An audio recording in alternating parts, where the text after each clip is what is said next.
उनके अनुभव के आधार पर पत्रकारिता के क्षेत्र का द्वंद्व आपके सामने रखा है। ये द्वंद्व केवल पत्रकारिता के क्षेत्र में नहीं है, तो समाज के हर क्षेत्र में ये लागू होता है। प्रोफेशन एंड मिशन, व्यावसायिकता को लेकर काम करे या मिशन को लेकर काम करे, ये बुनियादी सवाल सबके सामने है। चाहे राजनीति हो, चाहे शिक्षा का क्षेत्र हो, चाहे पत्रकारिता का क्षेत्र हो, चाहे किसी भी क्षेत्र में अगर हम जाएंगे तो ये टकराव, ये द्वंद्व हमको देखने के लिए मिलता है। लोग अक्सर ये कहते हैं कि जो शॉर्टकट से आगे जाते हैं वो आगे निकल जाते हैं, पर स्वर्गीय दत्तोपंत ठेंगड़ी जी कहते थे कि शॉर्टकट गेट यू शॉर्ट। और मैं ये बात पर विश्वास रखता हूं कि एक बात जरूर है कि अब सबको लगता है कि पेड न्यूज लेनी चाहिए। जिन लोगों ने धंधा शुरू किया है उनको लेने में कोई न्यूज वैल्यू नहीं है, पर जिन्होंने मिशन के रूप में काम करने की शुरुआत की है, उन्होंने अगर ये शुरू किया है तो ये बड़ा दुर्भाग्यपूर्ण है। और कभी कभी एक हार मानी हुई है कि आदर्श और ईमानदारी के मार्ग से जाने से हम सर्वाइव नहीं हो सकते, और अब इसलिए हमारे सामने कोई पर्याय नहीं है। मैं ये मानता हूं कि परिस्थितियां बदल रही हैं। जो कल था वो आज नहीं, और आज है वो कल नहीं। और बदलती हुई परिस्थितियों में बहुत से लोग ये चाहते हैं कि किस प्रकार से हम सक्सेस स्टोरी बने, और इसलिए स्वाभाविक रूप से उनका अप्रोच जो है वो आदर्शवाद के बजाय कन्वीनियंस के आधार पर किस प्रकार से काम करे, यही उनका दृष्टिकोण है। Neither rightist nor leftist, we are only opportunist, ये काम करने का मार्ग लोगों ने स्वीकार किया है। मुझे याद है कुछ दिन पहले, मृत्यु के पहले, आचार्य राम शेवाड़कर जी का एक भाषण मैंने सुना था, और उस भाषण में उन्होंने कहा था कि समाज में ये सब अधपतन मुझे जब दिखता है, नैतिकता का पतन दिखता है, और भविष्य की पीढ़ी की तरफ देखकर जब इस प्रकार की बातें मैं जब देखता हूं तो मेरे साथी मुझे कहते हैं, देखो ये भविष्य की पीढ़ी कैसी बिगड़ रही है, ये युवा कैसे व्यवहार कर रहे हैं, किस प्रकार से ये परिस्थितियां बिगड़ रही, इसका वर्णन करते हुए उस पीढ़ी को दोष देने का वो काम करते थे। पर मैं जब इस बात की चिंता करता हूं, चिंतन करता हूं, तो मैं आचार्य कुल से आया हूं। अगर ये बिगड़ी हुई परिस्थिति अगर है तो इसके लिए तरुण पीढ़ी जिम्मेदार नहीं है। अगर इसके लिए कोई जिम्मेदार है तो मैं जिम्मेदार हूं, क्योंकि मैं आचार्य कुल से आया हूं। मेरे पढ़ाई में, मेरे मार्गदर्शन में कुछ कमियां रह गई है, इसलिए ये पीढ़ी बिगड़ी हुई है, और इसलिए अगर दोष है तो मेरा है, उस पीढ़ी का नहीं, ऐसा उन्होंने कहा। कभी कभी कोई लोग मुझे कहते हैं कि भाई तुम्हारी सरकार ठीक से काम नहीं कर रही, मुख्यमंत्री काम नहीं कर रहे हैं, तो मैं उनको कहता हूं कि अगर वो ठीक से काम नहीं कर रहे तो वो दोष उनका नहीं, वो दोष हमारा है, मेरा है, क्योंकि उन्होंने अच्छा काम करना चाहिए। उनको समझाने में, सिखाने में पार्टी के रूप में हम कुछ कम पड़े होंगे। मुझे लगता है कि देश में सब जगह ये चल रहा है। क्या हम परिस्थिति को हताश और परिस्थिति को देखकर हताश होंगे? क्या इस परिस्थिति में उनके सामने घुटने टेकेंगे?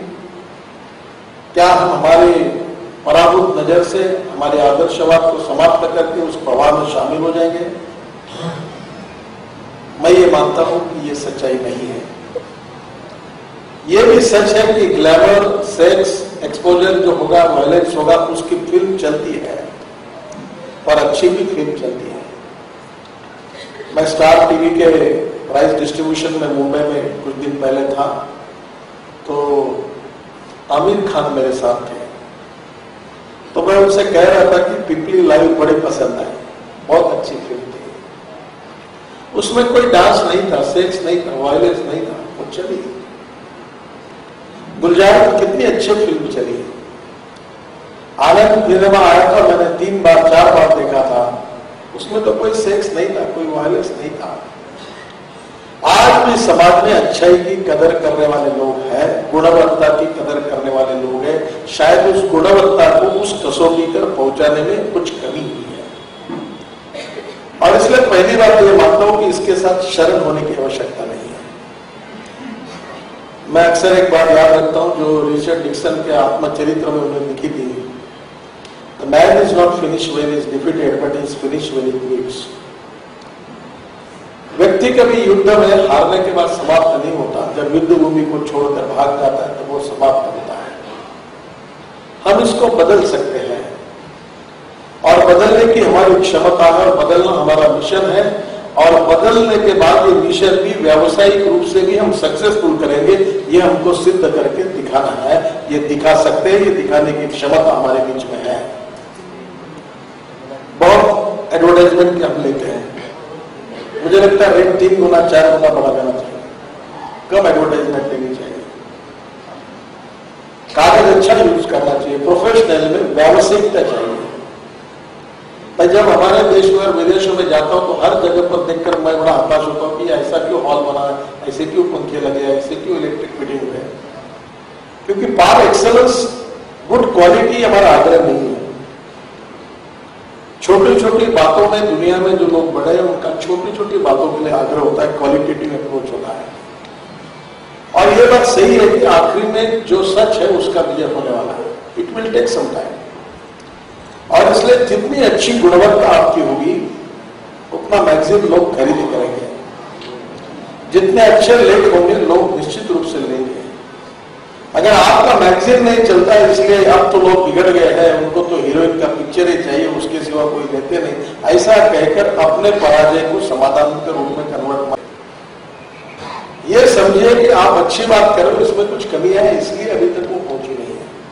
चुनाव जीतने के बाद अनेक उम्मीदवार मिलते, उसने बहुत पैसा खर्चा किया, जात का बहुत प्रचार किया, वो दुनिया भर के सब कारण बताते हैं, पर यह भी बता दें कि चुनाव जीतने में मैं कम पड़ा हूं, शायद मेरी मेहनत कम पड़ी, अगली बार और मेहनत करके जीतने की कोशिश करूंगा।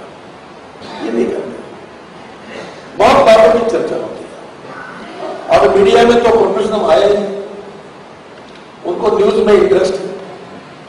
मैं 10 दिन पहले हिंदुस्तान की एडिटर गिल्ड करके एक बहुत बड़ी संस्था है जिसमें आज तक, स्टार टीवी, सभी अखबार के मुख्य संपादक आते हैं, और उन्होंने मुझे बुलाया था। कुछ लिखते नहीं है, केवल चर्चा होती है, 2-3 घंटा चर्चा चली। तो उन्होंने मुझे पूछा कि आपने ऐसा कहा, आपने वैसा कहा। मैंने कहा मैंने क्या कहा था, तो प्रधानमंत्री के बारे में एक टिप्पणी के जिक्र कर रहे थे एक लोग, तो मैंने कहा था कि कॉमनवेल्थ में इतना भ्रष्टाचार हो रहा है, मेरे समझ में नहीं आता कि प्रधानमंत्री जी की आंखें हैं तो वो देख नहीं रहे, कान है तो वो सुन नहीं रहे, मुंह है तो वो बोल नहीं रहे, ऐसा क्यों? मैंने उनको बंदर कहीं नहीं कहा, आपका निकालो, कहीं नहीं कहा। नहीं, आपके मन में जो आपने बात कही उसके मन में मंदिर छिपा हुआ है, आपको बंदर कहना था, ये बात उसने कही। तो मैंने कहा मेरे मन की बात आपको समझने वाले आप नाता कैसे बदले कि मैं उनको बंदर कहना चाहता हूं, ये बात आपको कैसे समझ में आई? और पूरे टीवी चैनल में दिन भर नितिन गडकरी ने प्राइम मिनिस्टर को बंदर का आपने चला, जबकि मैंने कहा ही नहीं। ये कौन सी पत्रकारिता है? बोले ये तो सच है, आपने नहीं कहा, पर आपके बोलने का अर्थ वही होता है। ऐसी कैसी पत्रकारिता चलेगी? अगर कहा है तो लिखो, नहीं तो मत लिखो। और इसलिए मैंने उनसे काफी बातों का जिक्र किया, आखिर उनके पास जवाब नहीं था। एक ने मुझे कहा, मेरा इंटरव्यू चल रहा था टाइम्स नाउ पर, बड़े पत्रकार थे, मैंने उनको कहा कि मैं आपको पूछता हूं कि मैंने अफजल गुरु के बारे में कहा कि ये कांग्रेस का दामाद है क्या? बहुत चिंता हुआ। तो हमारे यहाँ को मराठी में कहा तुम्हें तो दावा जाएगा, किसी को भी पूछते हैं। तो मैं आपको सवाल पूछता हूं कि भाषा शास्त्र, व्याकरण शास्त्र और नीति शास्त्र के आधार पर वो आपका दामाद है क्या? ऐसा अगर पूछा तो इसमें मैंने कौन सा असंसदीय शब्द उपयोग में लाया है? पार्लियामेंट और विधानसभा में जो असंसदीय शब्दों की सूची में जो शब्द है उसमें किस शब्द का उपयोग किया है? तो मुझे बताइए। आप विद्वान हो, मेरा मार्गदर्शन करिए, मैं मेरी गलती को सुधारूंगा। तो वो पत्रकार महोदय, पंडित महोदय मुझे नहीं कुछ कह रहे थे, हंस रहे थे, क्योंकि उनके पास जवाब नहीं था। वो तो चलता ही, क्योंकि बिजनेस के हिसाब से अगर उनको रोज कोई हॉट न्यूज चाहिए तड़ाके से, तो कुछ ना कुछ निकलते हैं। अब ये चलने वाला है, क्योंकि हमारे यहाँ सभी प्रकार के विचार, सभी प्रकार के व्यक्ति, सभी प्रकार के लोग चलेंगे। पर जिन लोगों ने आदर्श के मार्ग पर चलने की कसम खाई है, जो उनकी कटिबद्धता है, कमिटमेंट है, वो इसमें जरूर सोचकर चले। ये मुझे लगता है सबसे महत्वपूर्ण बात है। आज निश्चित रूप से तरुण भारत और नरकेसरी प्रकाशन या आज जिसका भारतवाणी विमोचन हुआ, उनके चलाने वाले सभी लोग ये विचाराधिष्ठित संगठन में काम करने वाले लोग हैं। They are not a professional organisation, profit making organisation के कैटेगरी में वो नहीं आते। पत्रकारिता ये लोक प्रबोधन का, लोक शिक्षण का प्रभावी अंग है। और समाज का प्रबोधन करना, समाज को प्रशिक्षित करना, समाज के लोगों को अच्छी दिशा देना, उनको नई दिशा समाज के और राष्ट्र के हित में देना, ये इनका आपका मिशन है। उसके साथ कॉम्प्रोमाइज मत करिए, देर लगेगा। हमारे में क्वालिटेटिव चेंज करिए, ऐसी स्थिति आएगी लोग उसको पसंद करेंगे, हम लोग करते हैं। और शाश्वत रूप से अगर कोई चीज अगर टिकती है तो वही टिकती है जिसका आधार नैतिकता के आधार पर, सच्चाई के आधार पर हो, समाज के लिए जो अनुकूल हो, हित में हो, उसी बात को लोग स्वीकार करते हैं। तो ये कार्य करते लोगों ने कभी कभी परिस्थितियों के साथ जो परिस्थितियां निर्माण होती है उसमें दबने का कोई कारण नहीं है। पंजाब केसरी करके पंजाब में एक अखबार निकलता है, कितने लोगों की हत्या हुई, एक के पीछे एक 7-8 लोगों ने कुर्बानी दी कि देश की एकता और अखंडता के लिए प्रबोधन का काम करते करते उनकी हत्या आतंकवादियों ने की। पर पीढ़ियां आई और आखिरी तक वो कार्य करते रहे, कोई रुके नहीं। आज भी वो बात कर रहे हैं, उसका उनको अभिमान है कि हमारे परिवार ने कुर्बानी दी है देशभक्ति के लिए, राष्ट्र के लिए, राष्ट्र की एकता और अखंडता के लिए। अगर ऐसा ही चलता होगा तो मुझे ऐसा लगता है कि ये जो अच्छी बातें हैं ये निश्चित रूप से हमारे लिए आदर्श है, और इन बातों से हम स्थितियों को बदल सकते हैं। एक महत्वपूर्ण बात है कि हम मानते हैं कि लोकतंत्र का चौथा स्तंभ पत्रकारिता है। ये जो डिटोरेशन है, इरोजन है, ये केवल एक ही क्षेत्र में नहीं है, अनेक क्षेत्रों में है। और मुझे लगता है जिन जिन क्षेत्र में हम हैं वहां समाज और देश के हित में जो अच्छी बात है उसका आग्रह करके हम चलते रहेंगे तो मुझे लगता है परिस्थितियां बदल जाएगी।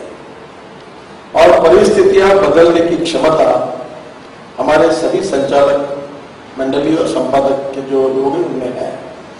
पर एक बात ये भी देखिए कि हम आदर्शवादी है, इसका मतलब हमने पॉपुलर नहीं बनना चाहिए। हम सिद्धांत के आधार पर काम करते हैं, इसका मतलब हम लोगों में आइसोलेट हो जाए, पॉपुलर पॉलिटिक्स में या समाजकरण में दूर हो जाए। मुझे लगता है ये कोई तो भी कॉन्ट्रडिक्शन है। आदर्शवादी पॉपुलर हो सकता है, आदर्शवादी वर्तमान पत्र अखबार चलाने वाले लोकप्रिय हो सकते हैं, फाइनेंशियली भी सक्सेसफुल हो सकते हैं। और इसलिए मुझे लगता है कि अच्छी बातों का जिक्र होता ही है।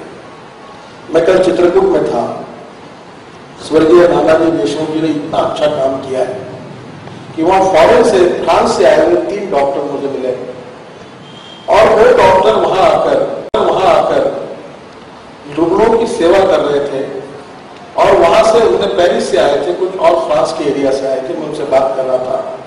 और वहां के 800 गांव उन्होंने दत्तक लिए हैं और उन्होंने अपने जीवन के एक साल कोई पैसा न लेकर गरीबों के लिए सेवा करने के लिए दीनदयाल शोध संस्थान को दिए हैं। अगर राणा जी जैसे कार्यकर्ता नागपुर विदर्भ में रहने वाले कहीं और उत्तर प्रदेश में, मध्य प्रदेश में जाकर, जहां बिलो पॉवर्टी लाइन के ऊपर 92% की ज्यादा आबादी ऐसी जगह जाकर एक विकास प्रकल्प खड़ा करते हैं, और उस प्रकल्प में पेरिस और फ्रांस वहां से 3 डॉक्टर आकर अपने जीवन के एक साल लेकर वहां काम करते हैं, ये हो सकता है।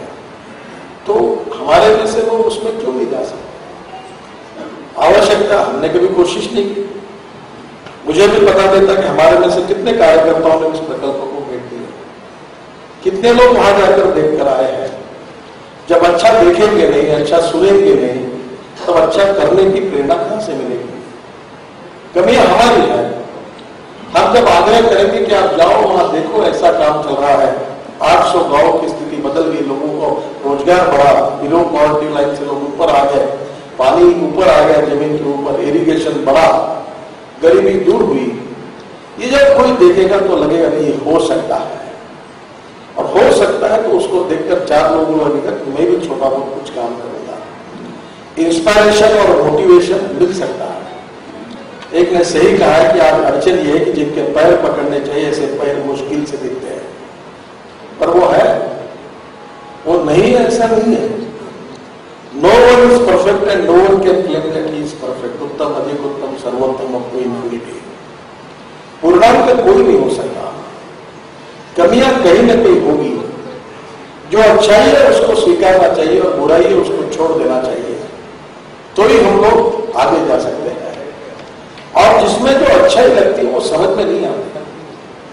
मैं बहुत बार मेरे जीवन में इस बात को जिक्र करता हूं कि जिनको दूर से मैं बहुत बड़ा समझ रहा था और जिनका बहुत बड़ा नाम था, उनके नजदीक जाकर उनके अनुभव से मुझे ये प्रतीति आई कि मैं उनको जितना बड़ा समझ रहा था वो बहुत छोटे निकले, और दूर से मैं उनको बहुत छोटा समझ रहा था। उनके नजदीक जाकर अनुभव से मुझे पता चला कि वो बहुत बड़े हैं। अच्छाई तो ऐसी नहीं है, उसकी मोनोपोली नहीं है किसी की। गरीब से गरीब व्यक्ति में भी कोई अच्छाई होती है। मुझे बहुत बैंक वाले बोलते हैं कि जितने गरीबों को पैसा बांटो 90% वापस आता है, और जितने बड़े लोगों को बांटो 50% डिफॉल्टेशन होता है। पर हमारा अंडरस्टैंडिंग क्या है कि गरीब आदमी को देंगे तो डुबा देगा, ऐसा नहीं है। मुझे लगता है हम लोग कम पड़ रहे हैं, हमारी कमिटमेंट कम पड़ रही है। हमारी विचारधारा के आधार पर समाज और राष्ट्र के पुनर्निर्माण की विचार को लेकर हम जो काम करने वाले लोग हैं, वो हमारी बात पर आग्रह से काम करते करते कभी विचलित हो जाते कि बहुत समय हो रहा, हमको सक्सेस नहीं मिलता।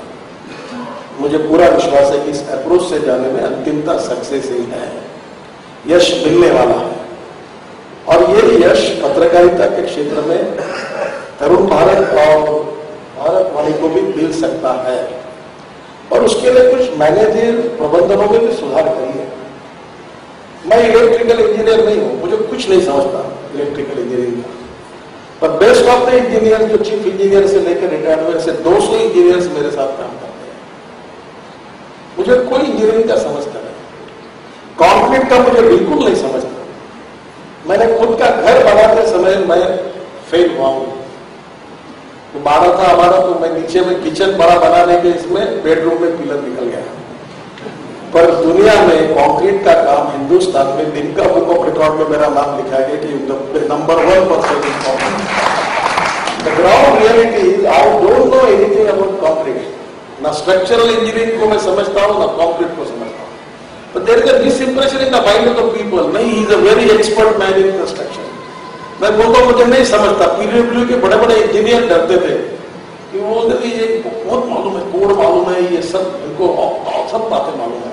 मुझे नहीं मालूम थी, थोड़ी बहुत प्रैक्टिकल बातें मालूम थी, पर इंप्रेशन ही हुआ कि नहीं ये इसके सामने झूठ मत बोलो, ये पकड़ लेगा, इसको पूरा मालूम है। तो मुझे लगता है इसका कोई संबंध नहीं है सक्सेस स्टोरी के साथ। और कभी समझना पड़ेगा कि सक्सेस स्टोरी कैसे बनेगी। कभी एक बार इसका भी चिंतन करना चाहिए कि सक्सेस कैसे मिल सकता है। अगर ए को मिल सकता है तो बी को क्यों नहीं मिला, बी को मिला तो सी को क्यों नहीं मिला, सी को मिला तो डी को क्यों नहीं मिला, ए चुनाव जीत सकता है तो बी क्यों नहीं जीत सकता। मुझे आते लोग अनेक बार पूछते कि मैं 50 साल से काम कर रहा हूं पार्टी का, मुझे टिकट दो, मैं चुनाव जीतूंगा। तो मैं बोलता हूं आप नहीं जीत सकते। बोला 50 साल मैंने काम किया, सच है, मैंने त्याग किया, सच है, पर मैं तो चुनाव तो तुम जीत नहीं सकते। क्यों? न तुम्हारे घर में चाय कभी 100 लोगों को पिलाया तुमने? पुलिस स्टेशन में रात को तुम्हारे घर में आया जमानत करने के लिए तो दरवाजा बंद किया ना तुमने? हो गए तुम आदर्श कार्यकर्ता। और उसके लिए जमानत के लिए गए क्या पुलिस स्टेशन कभी फोन किया था? नहीं, मैं गलत आदमी के लिए कभी फोन नहीं करूंगा। तो गलत आदमी तो 50% से ऊपर है, तुमको वोट क्यों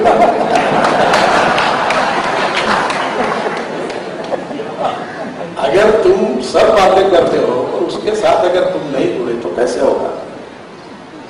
तो कभी कभी मुझे लगता है कि सक्सेस स्टोरी बनाने में भी हमें अपने आप में भी कुछ बदल करना होगा, और वो आत्मवंचना नहीं होनी चाहिए, वो आत्मपरीक्षण और आत्मचिंतन होना चाहिए, और वो कोई कठिन नहीं है, और वो सक्सेस स्टोरी आदर्शवाद के मार्ग पर बन सकती है।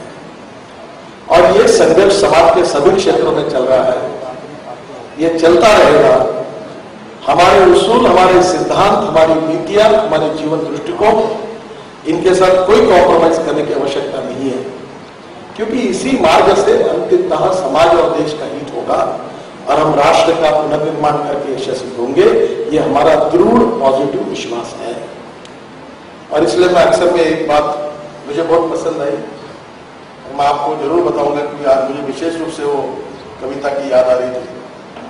जब तरुण जी ने भाषण दिया, उनकी बात तो सही थी कि वो मुझसे बहुत ज्यादा अनुभव रखते। मैं कभी मीडिया से बात ही नहीं करता, तो बाइट ही नहीं लेता, और दो चार लोगों तुमको जो लिखना है लिखो, चलो खत्म करो, हटा, कोई फर्क नहीं पड़ता। कुछ मीडिया वालों को लगता है कि हम देश का भविष्य बना रहे हैं, कुछ लोगों में गलत प्रेम है कि किसको चुन कर आना ये हम तय करें, उनका ईगो है, हम कर रहे तो रहने दो, डूबे तो उनको। अगर ये इतने क्षमतावान रहते तो खुद चुनाव लड़के क्यों नहीं जीत सकते? ऐसा नहीं है। देखिए, जो चले हत्ती के बाजार कुत्ते वो महंगा, जिसको भोगना है उसको भोगने दो, जिसको चलना है उसको चलने दो, अपना मार्ग लेकर हम चलते रहो। मैं किसी को कुत्ता भी नहीं बोल रहा हूँ, किसी को गरगरी में कुत्ता कहा, मैंने किसी को कुत्ता भी नहीं कहा, हत्ती नहीं कहा, मैंने बुआ।